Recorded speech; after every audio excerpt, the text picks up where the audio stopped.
मातृपितृ फिल्म्सच्या फौजी या सिनेमाच्या शूटिंगसाठी मी आलो. सिनेमाच्या निर्मात्याचं लेखक दिग्दर्शक एकमेव घनश्याम येडे याचं माझं बोलणं झालं.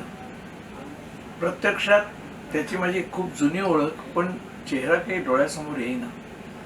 प्रत्यक्षात त्याला जेव्हा बघितलं, सेटवर मी जेव्हा भेटलो, तेव्हा माझ्या लक्षात आलं की हा कोण, आणि त्याचा प्रवास मी माझ्या डोळ्यांनी पाहिलेला आहे.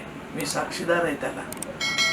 स्पॉटबॉय ते निर्माता, लेखक, दिग्दर्शक, हा त्याचा प्रवास कसा त्याने साधला आणि इथपर्यंत त्याने प्रगती केली स्वतःची, मला आश्चर्य वाटलं. पैशाविषयी बोलणं झालं तेव्हा मी आधी त्याला बघितलेलं नसल्यामुळं फोनवर बोलताना मी माझी काही किंमत सांगितली, एक ठराविक रक्कम सांगितली. तो म्हणाला आपण प्रत्यक्ष भेटल्यावर बोलू. प्रत्यक्ष भेटल्यावर मी म्हटलं तू देशील ते, कारण तू इतकी प्रगती केली आहेस, इथपर्यंत आलायस. एक काळ मला आठवतोय की त्याला घनशा जाण असं सांगितलेलं आहे. त्याच घनशाचा उल्लेख आज आम्ही घनश्याम येडे दिग्दर्शक असा करतो. ही त्याची प्रगती कौतुकास्पद आहे. माझ्या तरुण वयापासून आजपर्यंतच्या माझ्या या वयापर्यंत, आज 83 वय आहे माझं, त्याची ही प्रगती बघून मला खूप आनंद झाला.